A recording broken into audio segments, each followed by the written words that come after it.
I'm Julia Elihu. I was at NIFTY in 2018 and 2019 with my short films Yasamin and Yellow Slip.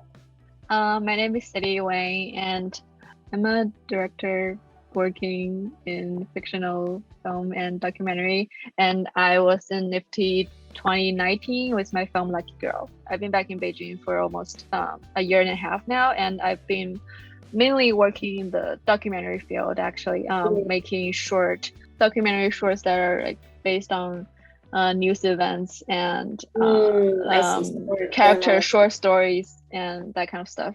What was the first project that made you fall in love with filmmaking? So for me, the first project I made that made me fall in love with film was in high school. I was part of an after school film program, and I made this short documentary actually about my family friend's story leaving Iran. You see a similar theme here.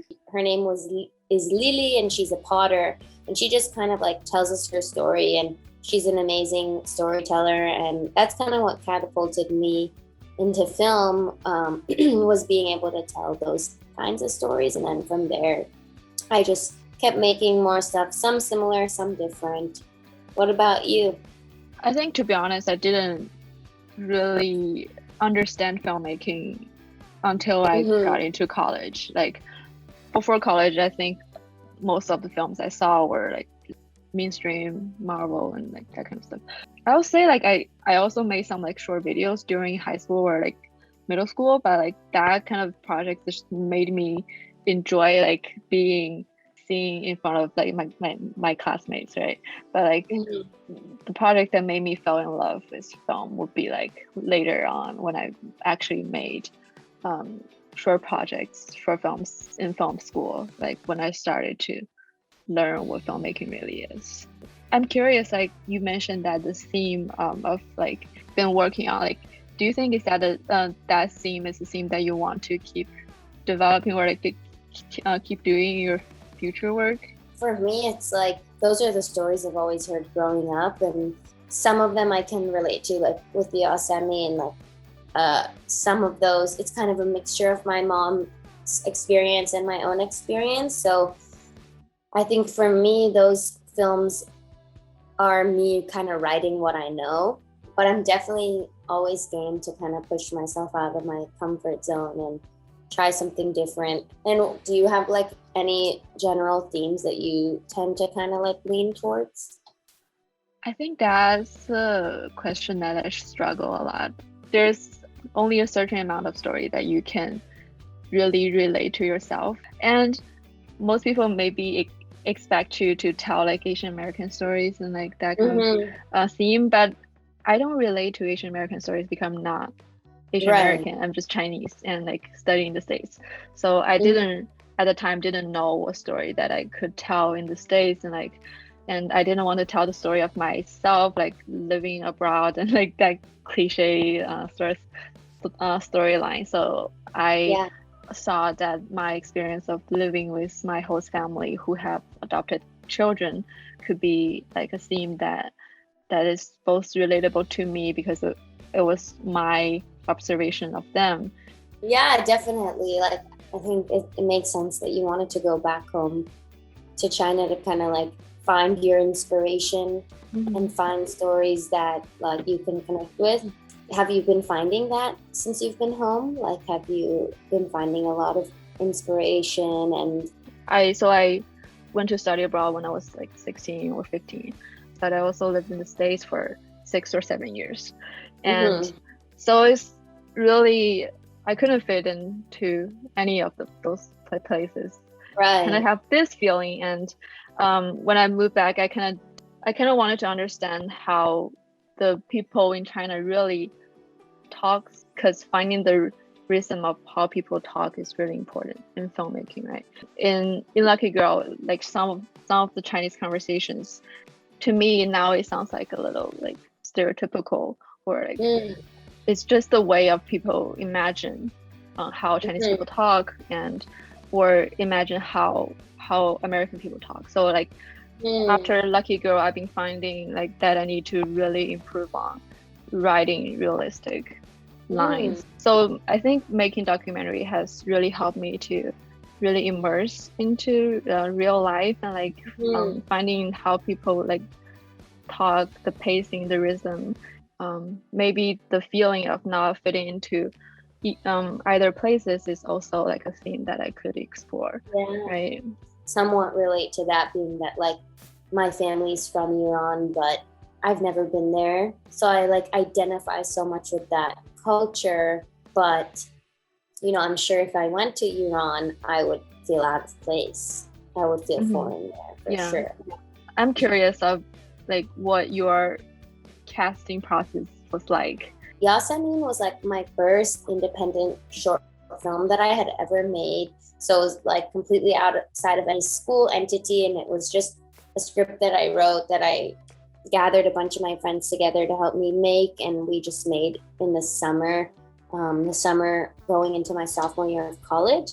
And so we were really scrappy with it. I found like all of my main actors through either backstage casting or Actors Access. And on Actors Access, it's a little bit more of a professional casting site. So I was able to put the specs of like needs to be able to speak Farsi and like XYZ. But on Backstage, I literally just went through all of the headshots of girls who looked Middle Eastern or Persian. And I messaged them and I said, hi, like, you look like you'd be perfect for the role. Do you speak Farsi? And that's how I found my main character, Yasamin. Some of the other family members that are around the table and stuff, those are my family members. Those are my uncles and aunts. The little cousins are my little cousins. And then all the kids in the PE scenes, I really just kind of rallied those kids from all different places. So I have a good family friend who has a child modeling agency, so got a handful of kids from there. I sent out a newsletter in a local middle school, got a handful of kids from there, looking and searching everywhere I could to like bring all these people together. And then on the day of, having a bunch of family and friends help me like keep tabs on all these kids.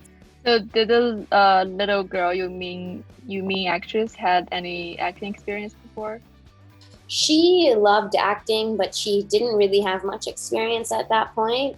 So she was kind of a little bit more of like a non-actor actor, which I always love. I feel like it's best when you can find actors who kind of just fit the role rather than acting in the role, right? The cool thing about her was that she really related to the story. Like, she had kids at school make fun of her for the way she looks, which obviously no one likes, but at the same time, we can all relate to that, like, I'm sure. How was the casting process for you on Lucky Girl? Did you know those people prior, or did you just find them on casting websites? So when I wrote the story, I wanted the girl to be actually like around 11 or 12 years old. I shot the film in Austin, and there was no Asian actors in Austin at all. So I was like reach out to people in Houston and Dallas, and so the way I found her was, I think it was through Facebook, and she was actually also adopted, and her name's Jada, and she had a little bit of acting experience before. But I wish one thing I did was her, because I wrote the little girl to be pretty introverted and shy and like didn't know how to express herself. But Jada is totally the opposite. Maybe in the future when I work with like younger actors, to just let them be more themselves. Hard in independent filmmaking to find that perfect actor for every role, because as much as we want to pay like people to work on our projects, like unfortunately budgets are tight, and like you can't always also time. You have to spend time with them a lot. Exactly. Yeah, you have to spend time with them. You have to, like, when we can find those people who just simply are the role and are just want to do it for the love of it, like, I feel like those ones always turn out the best. Yeah, I don't know. I've never shot on film, and it's like a dream of mine to shoot on film. So was it difficult? Like, were you worried about running out of film? Like, so my cinematographer, she had some experience, a lot of experience actually, like shooting on 60 millimeter. So I was like I didn't worry about that part, but like on set when we're actually doing it, I think it's definitely difficult because you've only got this like small monitor that is black and white, and but I think it helps you to focus more on what's actually happening, not always staring at the monitor. I think that's really helpful. And since the whole crew knows that it's like we're shooting a film, that like we are kind of like working more smoothly, and like knowing that each take is important. You want to shoot like scenes that are kind of candid, right? Like just kind of letting the actors riff and do their own thing. Do you think that it's better to shoot on film or digital? You're definitely worried about that when doing it on film. Like I didn't let the actors try that much. I see. Okay. Film. Yeah. I really do think though that the aesthetic that film brings is like so different than digital. I also noticed that your cinematography in Yasami is really unique. I kind of want to know what was the decision process. So we were kind of like inspired when we made that film. It's right around when Moonlight came out. So we were really inspired by Moonlight and wanted to kind of give it like an anamorphic look.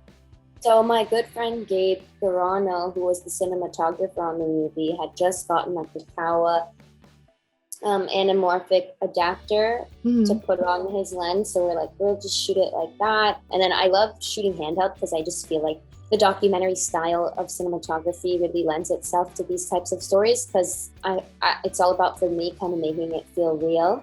I typically don't like my films to look too perfect. I like kind of like a little imperfection, and I love movement. Me and Gabe really took our time to storyboard out each shot per scene, and we went to each location and really planned out how we were going to shoot it. And then some of the stylistic choices just kind of happened on accident, you know, because if everything goes according to your plan, you're like a little bit bored. Yeah. Honestly, my favorite moments I think, are the moments that, like you mentioned, like the moments that I didn't really plan out in the script. And like, just like around the dinner table, they were just like talking, and like I would just tell them to improvise and like just like talk about like the food, and like because like writing scripts and like planning out each line is like kind of a painful process for me. Like I didn't enjoy it, honestly, but like the reason why, like what motivates me to make the film were like those one or two moments like of thinking about like the girl couldn't blow out the candle, and like I think those are like some of the image in my like that first pop out in my head that made me think that I need to make the film. The candid moments are my favorite moments, and like the improvised moments are my favorite moments. Yeah, because it's like whenever you write something, you're like unsure of whether or not it's gonna land or if it's gonna feel real. It's gonna work, yeah. It's candid, then like of course it works because it is real, you know. So how have the audiences reacted to your film? That like have any of those reactions like changed the way that you see your film? I first showed the film to my family, and that was a really special reaction because all my little cousins who acted in it were really excited to watch it, and they're around the age of the girl who played Yasemin, so I'm sure they can kind of like relate to the story in some way. And then all my uncles and aunts and cousins loved it because they could relate to it, and like they really laughed at all the jokes, which was special to see. And then screening it at festivals is also really cool, like because obviously at festivals it's a different crowd, like not that many people are gonna relate to it, so it's interesting to see how they connect with the story. And just meeting strangers who enjoy your film and like were affected by it in some way. And then recently I actually posted it on my Instagram, and that was cool to see because, you know, social media is a much younger age group. A lot more young Persian girls watched it, which is, I mean, that is kind of the intended audience. And so many people messaged me and said, this was my story. Like, this, I went through the same thing. Like, thank you so much for making this. And that was actually like 3 years later, 3 years after I had made Yosemite. So that was really cool to see of like, okay, yeah, like you make this film and you show it to your family, you play it at festivals, like you post it on Vimeo, but then it's like, oh wait, like what an interesting thing to actually see the people who relate to this story watch the story. I think I went through like the pretty similar route.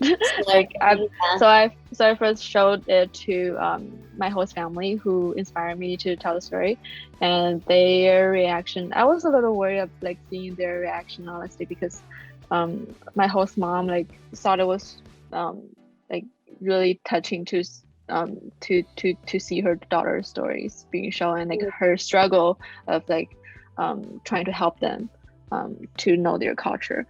So what is the best piece of advice you received related to filmmaking that I would say the best piece of advice I've gotten when it comes to filmmaking is to just go for it. Like, just make that film you've been wanting to make. I feel like a lot of people kind of have an idea or something they want to do, and they tell themselves like, oh, I'm going to wait to make this one until XYZ. And my advice is always don't wait, just make what you want to make now. And if there's a will, there's a way.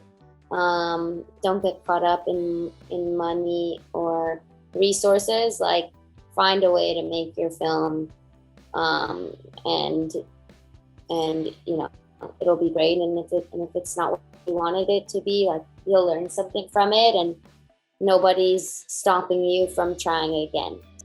I think my advice would be really similar, but also to like filmmakers who want to be filmmaker but don't have a story yet. It's okay to just like not having anything in mind, and like when people ask you what your next projects are, it's okay to not have any ideas yet. And just like, I think making documentaries and like doing editing is a really good way of like practicing how you see the world and how like to observe characters, and like those are some really good practices that you can do before making your film.